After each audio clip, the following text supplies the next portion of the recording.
So will my beloved Celtics extend their series tonight against the Bucks? We'll get into that maybe in about 50 minutes. In the meantime, I guess sooner than that, we've got the slate for you here on a Friday. It's an all baseball edition, at least for the most part, a good 95 or so percent of the program. Adam Kaufman, Matt LaMarca, Steve Buchanan. It is great to have you guys along. Obviously, you're used to this. This is what you do on Fridays. So I'm sure as you've been pining over the numbers, DFS, obviously sports betting. We'll reference the DraftKings Sportsbook quite a bit, fellas.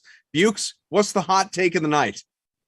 The hot take of the night is that the Marlins and Brewers should have played 20 minutes later so they could be on the main slate, because that is the game of the night. Corbin Burns going up against Pablo Lopez. That is going to be a stellar matchup tonight. Over under in that one of 6.5.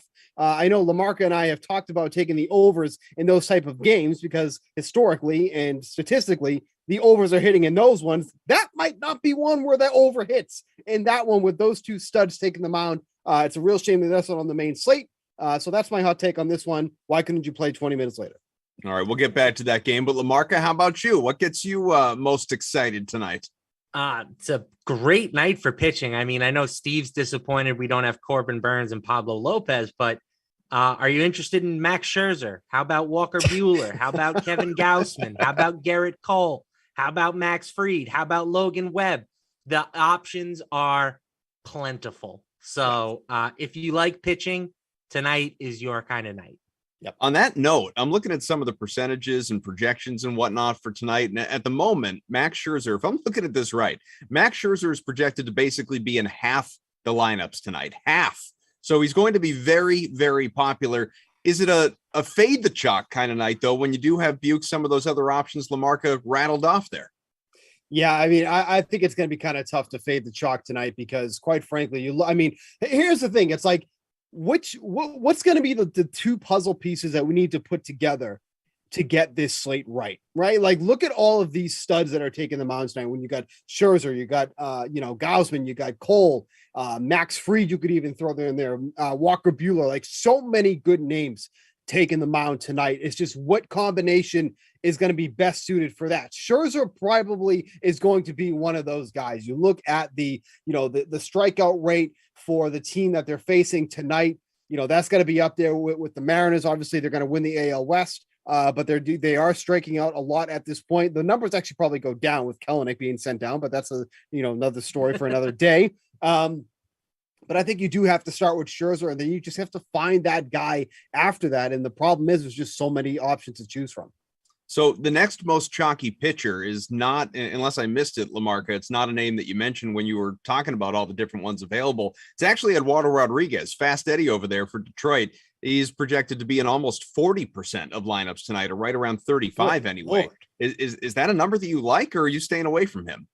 No, I'll be underweight on Scherzer and Erod here. I think that pairing both of those two guys together is a pretty poor way to start your lineups when you take ownership into account. The Mariners, for what it's worth, are actually a pretty good team against right-handed pitching. The strikeout rate is not as high as you would imagine. They're only 20th in strikeout rate against right-handed pitching, and they are 8th in WRC plus. So you look at the Vegas data, and yes, obviously Scherzer is a good pitcher, so it's going to be good numbers. But I think that if you want to pivot, you can get some of these other guys who are arguably just as good at lower ownership. And with Erod, it's simply matchup based, right? He's taking on the Orioles. The Orioles don't hit the ball pretty well, and Erod's coming off a good start in his last outing. I don't hate him at 7,100, but anytime a pitcher that's, frankly, like just a mediocre guy is that popular, I think you want to be underweight on them.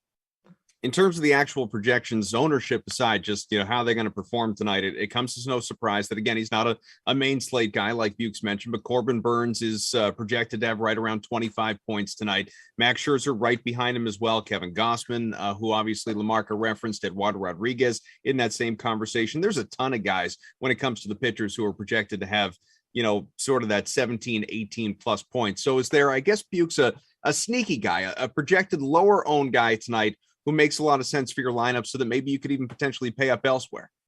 I think Sonny Gray is an interesting choice tonight going up against the Cleveland Indians. I know, the Indians, or I keep saying Indians, Guardians, excuse me. The Guardians are a break. Yeah, he's canceled. Yep, I know. That's it. Thanks. It's been great doing the show. The Guardians have been a team that, we've been hearing a lot about because they've been exceeding anything that anyone could have imagined for a team that was basically in sell-off mode. And they're right there in the Central Division, which we also thought was going to be run away by the Chicago White Sox, who are not running away with anything except losses at this point.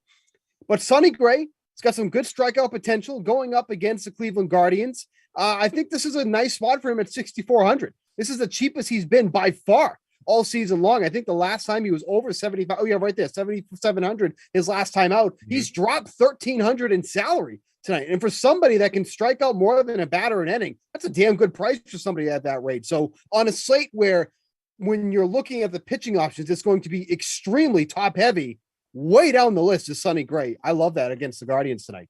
Only projected to be owned about 6.5% of lineups right now, too, as Locke is still about an hour and a half away. How about a lower priced or potential pivot guy for you, LaMarca?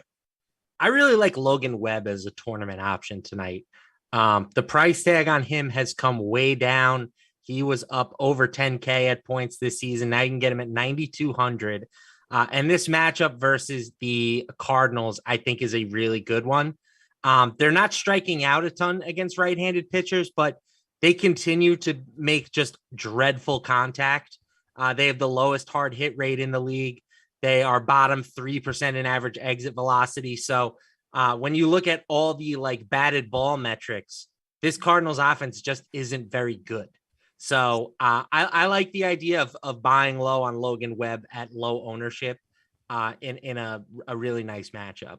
You're not messing around either when you say a tournament play. Do you know, would you like to hazard a guess on his projected ownership tonight? I would say between 5 and 10%. Right now, what I'm looking at is 1%.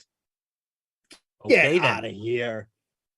One. Stop. That's insane. But you know what, though? But that just goes to speak towards how loaded the pitching is on this slate, right? Mm-hmm. Logan Webb is someone who has been nearly untouchable, except for his last start there, which was coincidentally against the Cardinals. But other than that, he has just been phenomenal.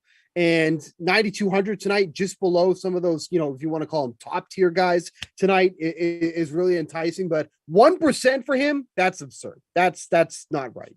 People see, obviously, as it holds once things are finalized in less than a couple hours. We can continue to dabble in the world of daily fantasy. If anyone has any questions, thoughts, comments, YouTube, Twitch, Twitter, wherever you're finding us, by all means. But let's spend some time on the DraftKings Sportsbook as well, fellas, obviously. And I know, Buch, you mentioned that the game you're most interested in isn't part of the main slate. Certainly a shame as it relates to DFS, but sports betting, none of that matters. So you were highlighting the 6.5 run total on the Brewers and Marlins. Do you like the over there?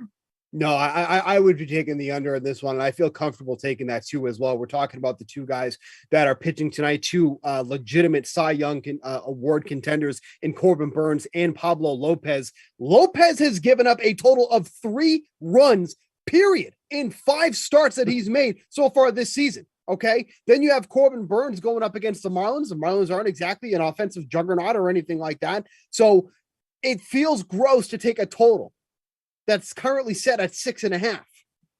But realistically, are these going to be the two guys that are going to give it up? The only concern here is if, the bullpens end up blowing this, which is a real potential. But the over-under through the first 5 innings is 3 runs.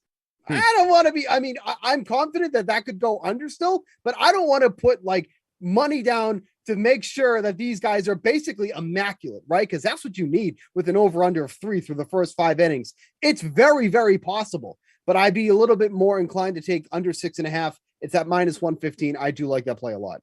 6.5, obviously, it's as Buch said, it's not a big number, and even being inclined to go under, speaks to the potential pitching matchup in that game tonight. But you look around, Reds, Pirates, 8. Astros, Nationals, also 8. You got the Red Sox and Rangers coming up in about 2.5 hours. That's 8. Yankees, White Sox, same thing. Guardians, Twins, also at 8. You've got Royals, Rockies is 10.5.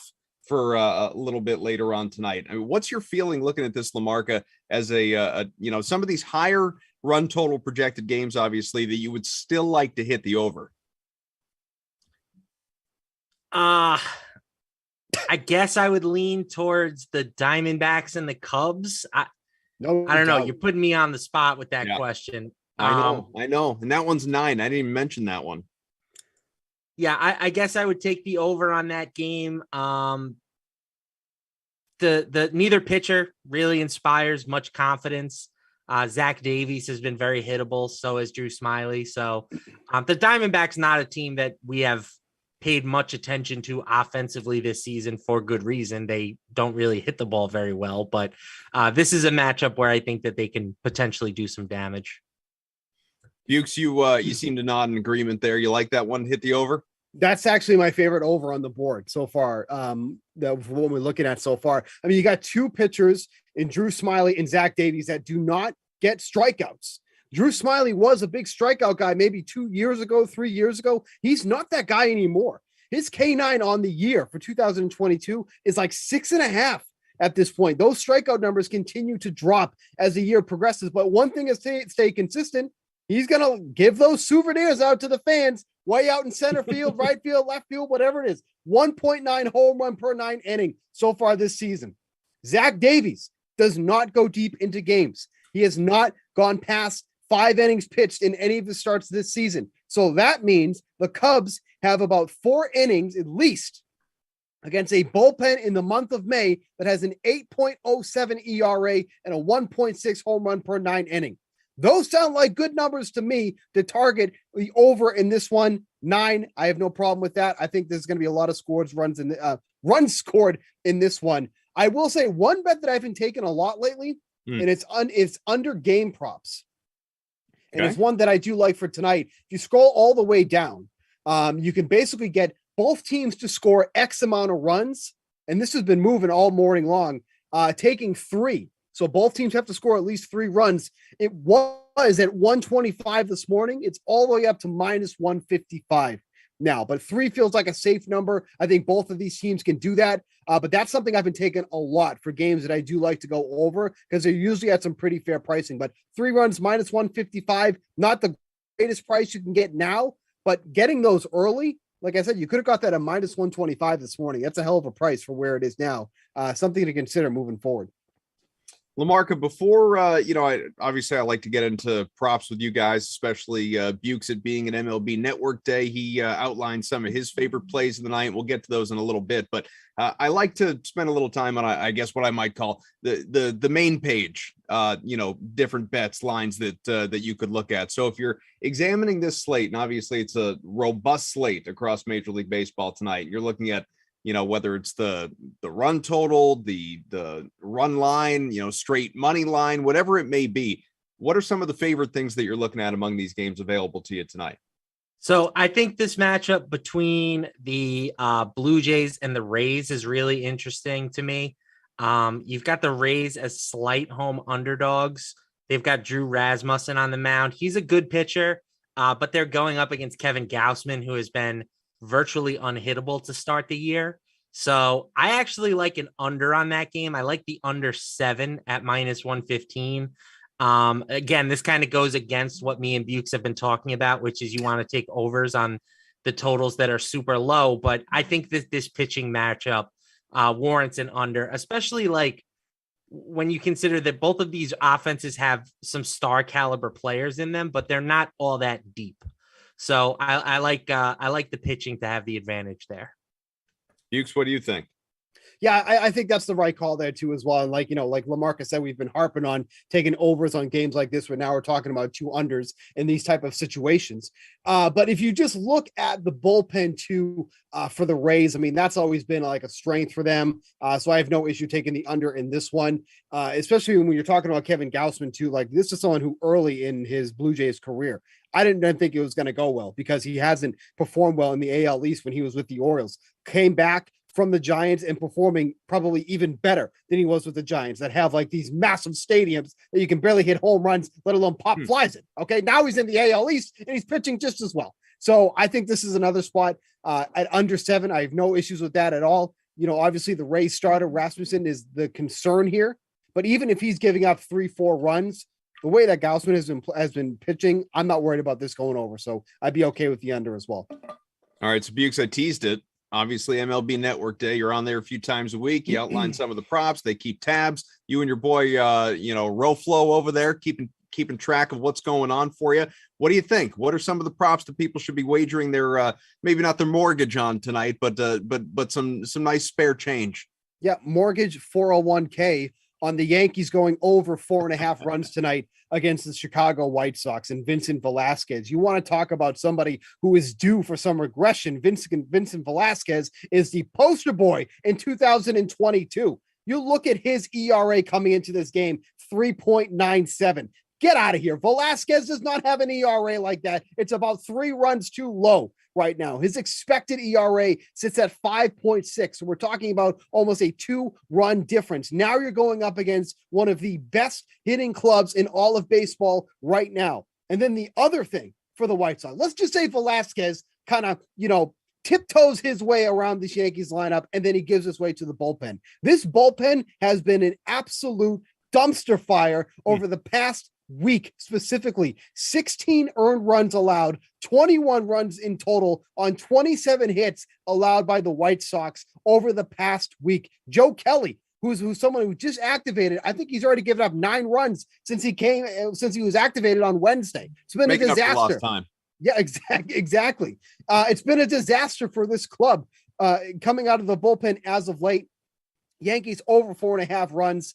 Come on. That just feels like a pretty safe play tonight going against the White Sox and what's been a putrid pitching performance by the entire bullpen. And then whatever you want to call Vincent Velasquez, nothing appropriate for this family-friendly show.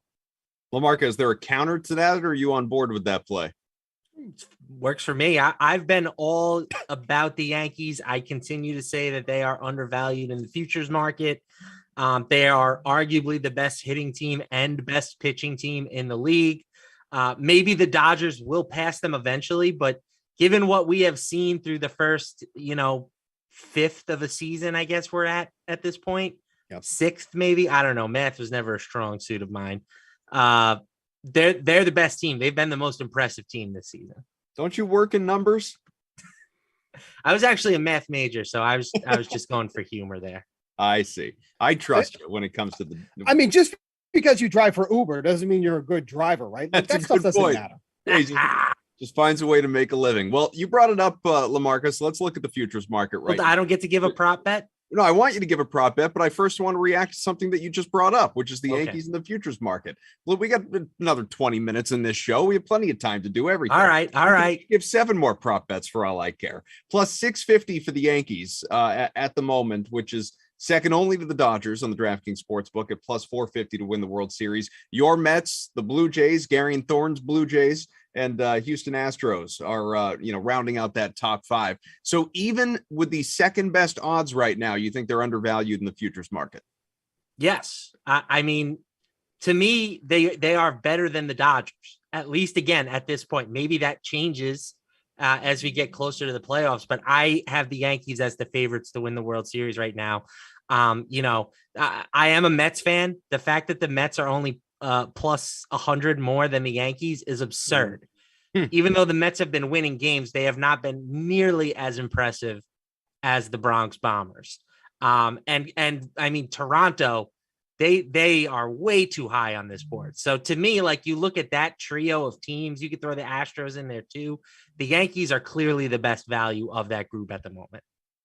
Is there not long shot? I'm not talking like bottom third of the league or something, but maybe another team in the top 10, Bukes, that stands out to you, or are you just, hugging close to the favorites right now and agree with everything LaMarca is saying about the Yankees? Well, let me just say this too. Let me just bring up a counterpoint to the Yankees thing, because I do believe as of right now, they are the best team, at least in the American League. Is it wise to take a team when they're in that current hot streak though? Right? Because as the season goes on, these odds are going to adjust. The Yankees are not going to keep continuing to play at the level that they're playing. Can they win 100 games the way they are playing right now? Absolutely. They're like a quarter of the way there already. Okay. And we're not even midway through May. But is this the best price you're going to get on the Yankees moving forward? Now, there's a chance that if they continue to stay hot, kind of like the Giants did last year, maybe you do miss the boat here. But I'm looking at this price. We're not even halfway through the month of May. We're just barely over a month into the season. And I'm looking at the Yankees at plus 650. Will I get an opportunity later this season to get potentially a better number than what they're set at right now? I think you can, because that division, the AL East, is way better than I think we've actually seen so far.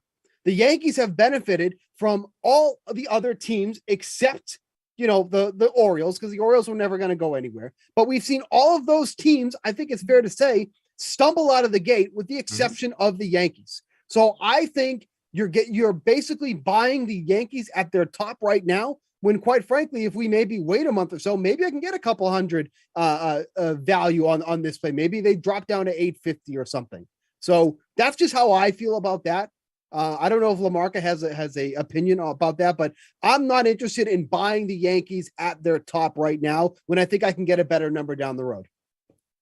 I don't think this is the top for the Yankees. That's my big counter, is that maybe they will probably hit a rough patch at some point this season, and perhaps their odds will change at that point. But if you ask me right now, when all is said and done and we get to the postseason, will the Yankees have better than plus 650 odds or worse than plus 650 odds? My answer would be that they will be closer to even money. Take that however. I'm not saying they'll be even money, but in that direction. Yep. I don't know if you want to call that better or worse. So, yes, I think that when we head to the postseason, we will view the Yankees as the favorites to win the title. That's my prediction. Just looking at that division too, and everything you're talking about, Buch. I mean, I think that for the most part, water is going to find its level one way or the other with almost every team. Like the Yankees, I mean, it's really just the Red Sox, guys. The Rays are 6 games over 500. No, but like that's my point. Like fine. I think the Yankees, I don't think the Yankees are going to play all season at a 750 winning percentage. So they're Probably going to take it, they're going to take a step back at some point or gradually over the course of the year. The Red Sox are not going to play 400 baseball, I don't think, or 350 baseball. Like I think they'll be better. I don't think the Orioles will be this good, quite frankly. 14 and 18 winning about 45% of their games. I think they're going to drop off. The Blue Jays, I think, will be a little bit better. The Rays are about the only team playing about 600 baseball that I think are going to stay right about where they are. Everyone else, I think, is going to move. I'd say it's fair. I will say, though, what do you think the Yankees win total? Do they have live win total odds? Can we take a peek at those? Regular season wins. That's not going to help us. Well, by any team. Yeah, we have them. We have it. Oh no, it's okay. Yeah, by any team over under 103.5. Yeah. Yeah. Oh, okay. Give me plus 100 on over 103.5 for any team. I mean, I think the Yankees will get there. But even if they don't, I mean, I'm getting even money. You've got the Mets, who are off to a great start, and the NL East kind of looks putrid at the moment. Of course, the Dodgers are a threat to get back to 100 wins. Sure. They won 106 last year. I will take the over at even money. Put it in don't quote me on this, but I do think I saw something either yesterday or today that said there are 4 or 5 teams that are on pace for over 100 wins already. Now, obviously, it's very early, but with that in mind, if you have legitimately 4 or 5 shots at getting over 100 win teams, you're certainly getting a good shot of going over 103, because they're all not going to land on 100. Yeah.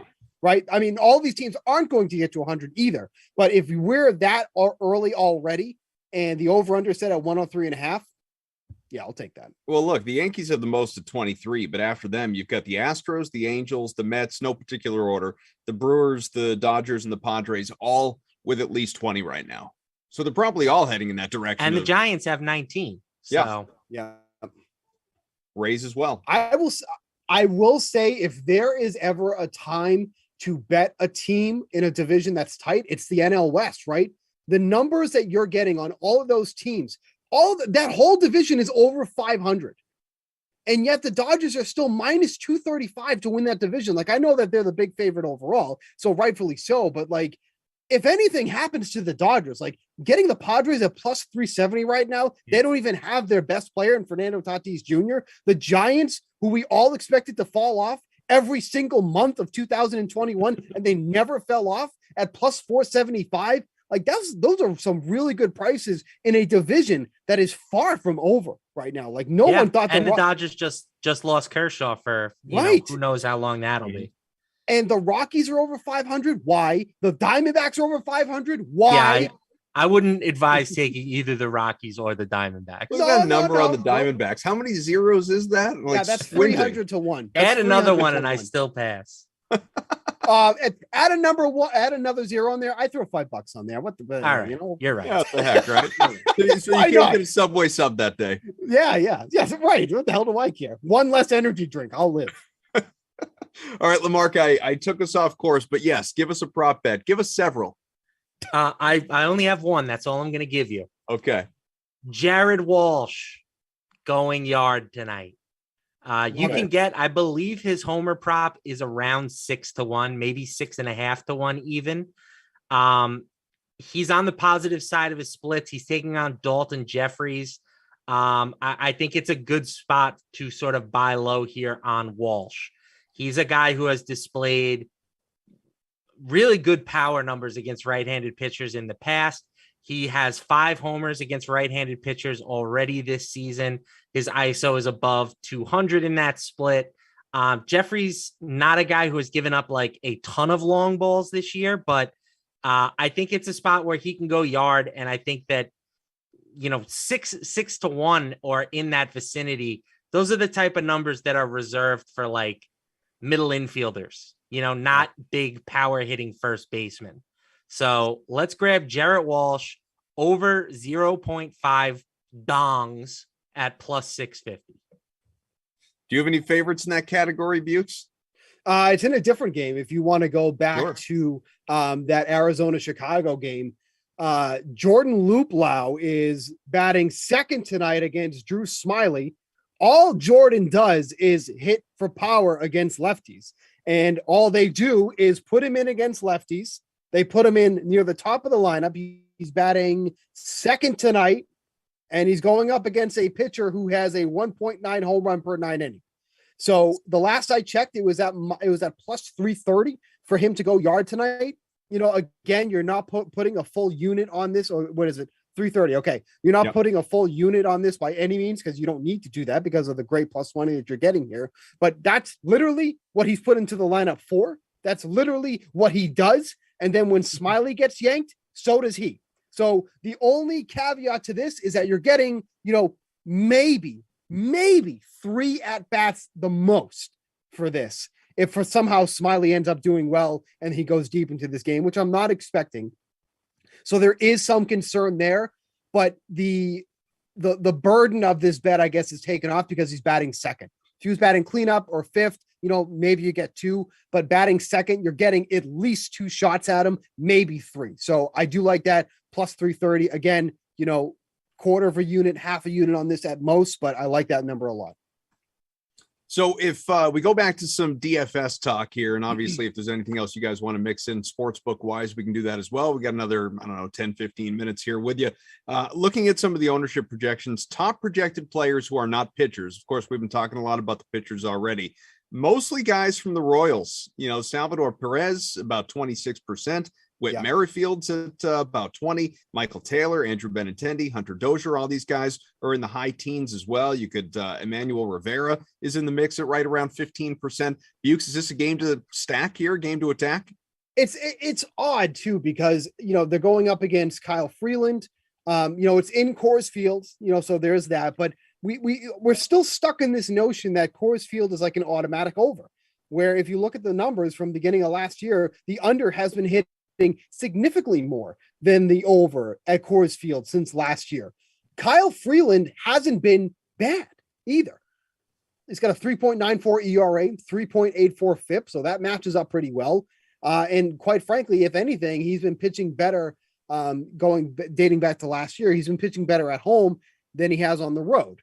Now, that hasn't exactly happened so far this year, so maybe we're finally seeing some of that, even out a bit here. But I wouldn't say Freeland is someone I'm necessarily targeting against as like some of the highest scoring batters on this slate. Like, sure, the Royals are in a good spot at Coors Field, but is that the matchup I want to be going up against specifically? Not really. because again, Freeland hasn't been all that bad this year so far. So I understand why. It's just like that Coors Field mentality. But if you look back and go through the numbers, Coors Field hasn't been this automatic over that we've been used to in years past. So which one is? And LaMarca, I'll come to you after as well. Buch, which matchup do you want to attack? Definitely that one with Vincent Velasquez. We already kind of went over that. Like that is first and foremost the one I want to go at the most. The Mets, even maybe against Marco Gonzalez, is not one I wouldn't put past either. Marco Gonzalez has been throughout his career extreme peaks and valleys type pitcher, but this Mets offense is just absolutely humming, especially at home. I think they're averaging over 4.6 runs per game at home this season, so that's a pretty good number. And then the Seattle bullpen, like Diego Castillo, has been an absolute mess. There's just a few guys in that bullpen that you can target against. I think that's one. If you want to go a little bit off the board, I love the Padres tonight. They're big underdogs against the Braves, going up against Max Fried.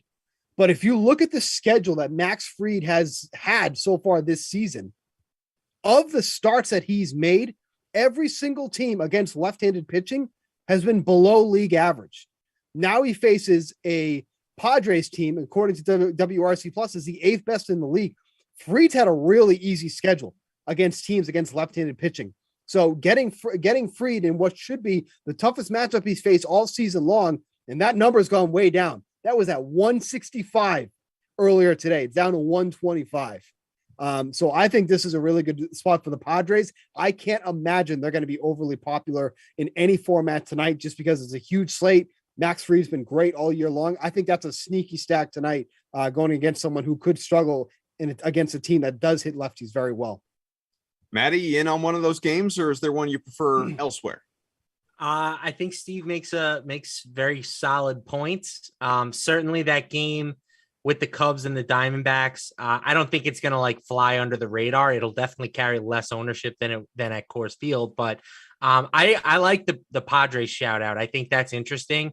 I don't know if I'll necessarily be using the Padres in DFS, but a money line wager makes some sense to me. The big question you have to ask yourself is, what are you prioritizing, right? Are you going with Coors Field or are you going with some of the stud pitchers here? And I'm always team pay up for pitching. I'm not saying that you need to jam 2 studs into your lineups tonight.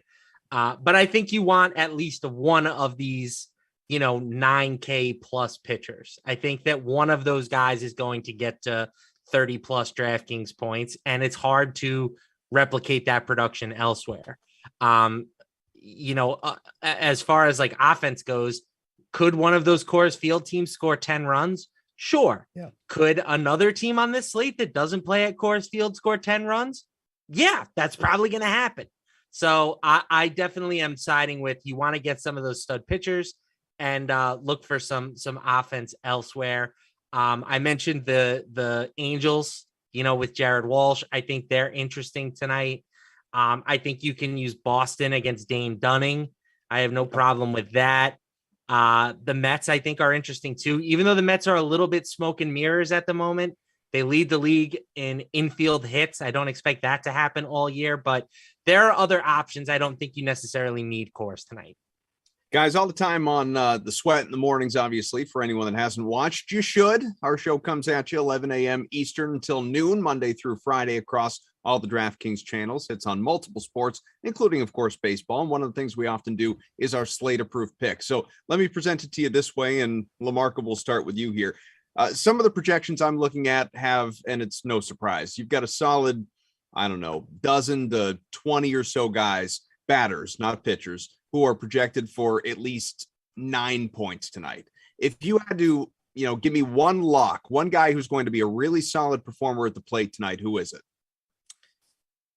I mean, Salvador Perez, I think, is the guy who I have projected for the most points at the moment. That's not all that, bold to say that I like, a really good hitter on the positive side of his splits at Coors Field. So let me go elsewhere. Okay. I'm going to say Giancarlo Stanton is my pick. All right. Coming off 43 DraftKings points last night, by the way. It was decent. When he is locked in, Scary. Nobody does it better. Nobody does it better. Like I obviously I'm a Boston guy, big Red Sox fan and all that. I love watching Stanton when he's locked in. The dude just absolutely murders a baseball with no regard for their families, and it's incredible. Baseball's have families. Yeah, I mean, Yeah, you didn't know together. Yeah, you ever buy a box of baseballs? What do you think? You know, you're right. You're right. Right. So they're all together. How dare you? But yeah, truly, what he does to the baseball is just ungodlike. And I love watching that. He's even as if I'm upset about what's happening, he's just something else to watch. So if I were to ask you for a Slater-proof pick, I'm assuming you won't also go with Stanton. So who is it? No, I'll keep it a little bit more interesting. I like going with I just had him and I just X out of it. Yeah, so give me 1 second. I like going with Cedric Mullins, going against Eduardo Rodriguez tonight. He is a switch hitter, so he does have that going for him, but he's got some really solid numbers against lefties. I'm not convinced that Eduardo Rodriguez is really kind of getting in that role with the Tigers. That was like one of the first signings we had during the offseason was Eduardo Rodriguez going to the Tigers, and he hasn't exactly performed well. But Mullins at the top of the Orioles lineup tonight, 5,300. I think he's in a good spot against Rodriguez. Pre-lockout feels like a million years ago. It really does. I'll tell you the number one guy in terms. Take this for what it's worth. Obviously, like any guy can go off. You know, random dude we haven't even mentioned on the show could have 25 points tonight. But the Byron Buxton is the top projected performer tonight with right around 10.5, 11 points. Salvador Perez right behind him by percentage points, who LaMarca brought up before. We've only got a few minutes left in the show. I do want to, it's a baseball show here on Fridays, but I do want to work in just a little bit of NBA because, of course, we have the NBA playoffs. And huge night. Yeah, Huge I mean, night. you got two big games, man. You got the you get comfy there, Buch. LaMarca, you got the Celtics, my Celtics trying to force a game 7 in Milwaukee tonight. Rob Williams, at least as far as I've seen, remains questionable. I don't think there's an announcement on him just yet. And then the night game tonight, you've got the Warriors, who are heavy favorites at home against the Grizzlies, who obviously don't have John Morant, but Memphis has been doing some silly things lately. So what's your outlook on these two games? Yeah, the Scott Foster news, he was initially slated to serve as the official in this game between the Celtics and the Bucks. Yep. Him getting ruled out, I do think matters. It makes me a little bit more confident that the Bucks can get the job done at home. I mean, the Celtics have shown some great resiliency. There's no doubt about it, but that loss in their last game has to stay with you a little bit. And Giannis is just, he's officially ended the debate on who the best basketball player on the planet is. Yeah, it's killer. Him, and I will entertain no other answers. You are wrong, and are all dumber for have listened to. So I'm going to take the Bucks to close it out tonight. And I think the Warriors close it out, but the Grizzlies cover. That's my pick in the other game. The Grizzlies, them being better without Ja is not a new development. It's something that has held true all season. It doesn't make any sense. I don't understand it at all. This team was 20-2 at one point without him. And all year, their net rating has been better with Morant off the floor. Does it make sense? No, but it's what the numbers suggest. I think his biggest absence will be late in the game. You know, if it is a close game, he's their guy, right? He's the guy they're going to go to when the game is on the line. Not having him, that's where I think the impact is the most. So I will take the Warriors in a squeaker, and I will take the Bucks at home. Those are my official picks. I'd be remiss if I didn't bring up in our final couple moments here, also on the NBA here, that so I'm as a Celtics fan, part of me will always be grateful to Doc Rivers for 2008. Banner 17, Celtics last won a championship all the way back then. But I got to say, the news today, obviously, that in the wake of the most recent series loss for Philly, now where Doc coaches, obviously, to Miami, who have advanced to the Eastern Conference Finals, Daryl Morey has said that Doc will be back. So anyone who was thinking about, putting odds on Doc Rivers going to the Lakers next season, you can cancel those. Hope you didn't get a ticket. It's not going to happen. the only reason, above all else, anyway, that I honestly hope Doc never wins again is because this man is getting more. I don't know if anyone's been watching his press conference. What was he supposed to do? Can he build a time machine? He is more triggered by the year. I mean, it is unbelievably entertaining to listen to. He is just, this guy used to be a media darling in Boston, and outside of Boston anyway, everybody hates this guy now. It's rough. I don't think anything that happened to the 76ers this year was his fault. Joel Embiid got hurt. James Harden aged apparently 100 years. But how about Doc coming out and saying, nobody picked us? No, when I got here, nobody picked us. Whatever. I don't care. What? To me, all of that is just, it's noise. I don't care about it. Doc's trying to save his job, you know? So, yeah, did he need to say that? Probably not, but it is what it is. Oh, it's not been pretty. It's not been pretty. Man, see what you're missing out on, Buchs? All the drama. I know. Yeah, I mean, and you should love the NBA. I mean, you're a soap opera. You're a wrestling guy. You should love the end. How about like Jimmy Butler coming off the floor saying, "Tobias Harris over me? Tobias Harris over me?" No, the drama in the NBA. It's unbelievable. I mean, I watch in the distance, but I'm so consumed in baseball that I can't do it. You know, we haven't even talked about the best new rivalry in basketball: Luka Doncic versus Devin Booker. I saw that. I did see that. Yep. They hate each other. Love it. Getting ready for a game 7 between both those guys. That should be a lot of fun, obviously, coming up on Sunday. So anyway, we're gonna go. It's been a show. You got more Madden simulations coming your way here the rest of tonight. Take you into the weekend, obviously. Some great action, both on the diamond, on the hardwood, on the ice. You got more NHL playoff hockey, some game 7s this weekend. It's going to be an absolute blast. I hate to tell you to stay indoors with the weather, especially if you're in New England, but you know, there are games to watch. So thanks to Eamon, our producer, back from Ireland. He was in Ireland for our show yesterday. He's back from Ireland now. The man never stops working. Undercover boss Tom, our technical director, and of course, Steve Buchanan and Matt LaMarca. I'm Adam Kaufman. Enjoy the weekend, boys. Tons of fun. See you later. Good luck to your boys, Kaufman. Thank you.